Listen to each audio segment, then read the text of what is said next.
नेपालको टुडी खेलमा नेपाली सेनाहरूको स्थापना दिनमा विदेशी सेनाहरूले नाटक देखाउनु, बुट बजार्नु भनेको नेपाली जनताहरूको छातीमा बुट बजार्नु हो। अब राम्रोसँगले बुझ्नु होला। नमस्ते, आज म तपाईँहरूलाई एउटा नयाँ खुलासा गर्दैछु। सेप्टेम्बर 3 भदौ 18 गते मैले भारतका प्रधानमन्त्री सम्माननीय नरेन्द्र मोदी साथै चीनका राष्ट्रपति श्री सी जिनपिङलाई भदौ 23 र 24 गते अर्थात् सेप्टेम्बर 8 र 9 मा जिएनजीहरूको नाममा योजनाबद्ध रूपले यो घटना हुँदैछ भनेर मैले लेखेर पठाएको थिएँ, स्टेटमेन्ट पठाएको थिएँ, एउटा विज्ञप्ति उहाँले मेल गर्दै आए।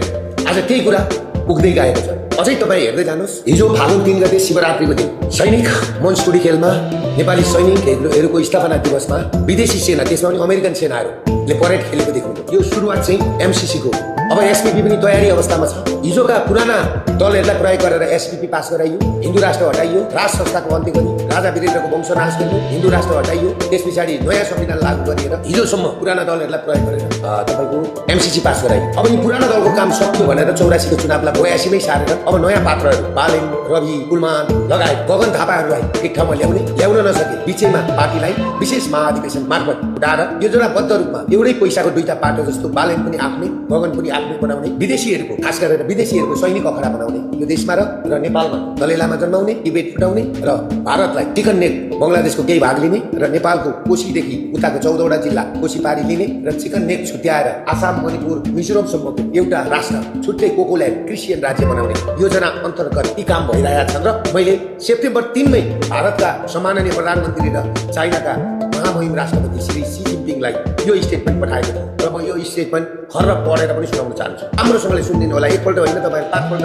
सुनेर बुझ्नु होला र मेरा पुरानो भिडियोहरू हेर्नु होला। अब नेपालमा पश्चिमाहरूको सेना आइसकेको छ। नेपालको टुडी खेलमा नेपाली सेनाहरूको स्थापना दिनमा विदेशी सेनाहरूले नाटक देखाउनु, बुट बजार्नु भनेको नेपाली जनताहरूको छातीमा बुट बजार्नु हो। अब राम्रोसँगले बुझ्नु होला। यो हामीले सेप्टेम्बर 3 अर्थात् भदौ 18 मा चीनका राष्ट्रपति श्री सी जिनपिङ र भारतका प्रधानमन्त्री श्री नरेन्द्र दामोदर मोदीलाई यो स्टेटमेन्ट मेल गरेका थिए। जेएनजीको नाममा सेप्टेम्बर 8 र 9 अर्थात् भदौ 23 र 24 मा तलका योजनाहरूका लागि आन्दोलन हुँदैछ। केन्द्रीय संयोजक नागरिक बचाउ महाअभियान नेपाल। दुई प्राचीन सभ्यताहरूको बीचमा अवस्थित एक सार्वभौम राष्ट्र नेपाल आज बाह्य शक्तिहरूको बढ्दो हस्तक्षेपको सामना गरिरहेको छ। नेपाललाई अन्तर्राष्ट्रिय रणनीतिक प्रयोगशालाका रूपमा व्यवहार गरिँदै आएको स्पष्ट हुँदै गएको छ, जहाँ पश्चिमी राष्ट्रहरू विशेष गरेर संयुक्त राज्य अमेरिका र युरोपको प्रभावमा राजनीतिक, सांस्कृतिक र सामाजिक प्रयोगहरू सञ्चालनमा गरिएका छन्। राजा महेन्द्रको 2028 सालमा राजा महेन्द्रको रहस्यमय हत्यापछि 28 सालको नयाँ शिक्षाबाट सुरु भएको देखिन्छ, जुन पश्चिमी मार्गदर्शनमा तयार गरिएको थियो।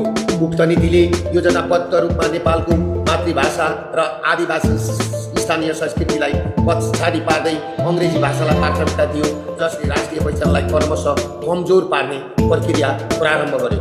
त्यसपछिका राजनीतिक घटनाक्रमहरू 2036 सालको जन्म सङ्ग्रह, 2046 मा बहुदलीय प्रजातन्त्र पुनर्स्थापना, 2052 सालदेखि सुरु भएको माओवादी सशस्त्र जनयुद्ध, 2058 साल जेठ 19 गतेको राजा वीरेन्द्रको वंशनाश हुने दरबार हत्याकाण्ड, 2062-63 सालको जनआन्दोलन तथा 2072 असोज 3 गते जारी गरिएको संविधान, यी सबै नेपालका सांस्कृतिक र सभ्यतागत आधारहरू कमजोर पार्ने निरन्तर बाह्य योजनाको प्रतिबिम्ब भएको देखिन्छ। 2072 सालको संविधान, जसलाई जनताको ठूलो हिस्साको इच्छा विपरीत ल्याएको भनिन्छ, नेपाललाई धर्मनिरपेक्ष घोषणा साथै गणतन्त्र घोषणा गर्यो र प्रस्तावनाबाट हिन्दू शब्द हटायो र राज संस्था हटायो, जसले शताब्दीदेखि कायम राष्ट्रिय विरासतलाई कमजोर बनाएको आरोप लगाइएको छ।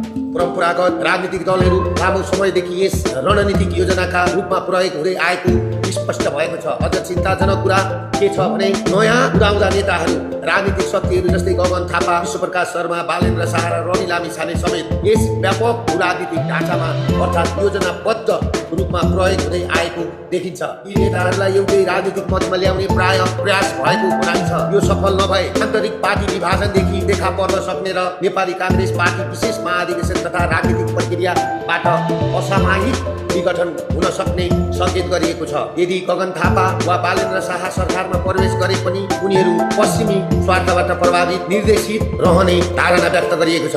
बाह्य शक्तिहरूका लागि बालेन शाह वा गगन थापा मध्ये जोसुकै आए पनि परिणाम लाभदायक नै पश्चिमाहरूकै रहने र दुवै हातमा लड्डु हुने अवस्था सिर्जना भएको आरोप लगाइएको छ। यसैबीच ग्रेटर नेपाल जस्ता नाराहरू अघि सारिँदै गर्दा क्रिस्चियन र मुस्लिम समुदायको विस्तार मार्फत जनसाङ्ख्यिक परिवर्तन प्रोत्साहन गरिएको आरोप लगाइएको छ। यसले हिन्दू समुदायलाई कमजोर पार्ने, सामाजिक सद्भाव भन्न गर्ने र हिन्दू समाजका मान्छेहरूलाई बाह्य वसाइसराईलाई बढावा दिने उद्देश्य राखेको छ। यी सबै रणनीतिक कदमहरूको मूल उद्देश्य तिब्बतको विखण्डन मार्फत चीनलाई अस्थिर पार्नु, साथै नेपालमै दलाई लामा जन्माउनु र भारतलाई साना साना कमजोर राज्यमा विभाजन गर्नु रहेको छ। नेपालको खुला सिमाना, नक्कली भारतीय मुद्राको कारोबार, लागु औषध तस्करी तथा अवैध हतियार ओसार पसारका लागि दुरुपयोग भइरहेको उल्लेख गरिएको छ, जसले नेपाललाई भारत र चीन दुवैका लागि प्रतिकूल गतिविधिहरूको केन्द्र बनाइएको छ। यस सन्दर्भमा मिलियन च्यालेन्ज कर्पोरेसन अर्थात् MCC को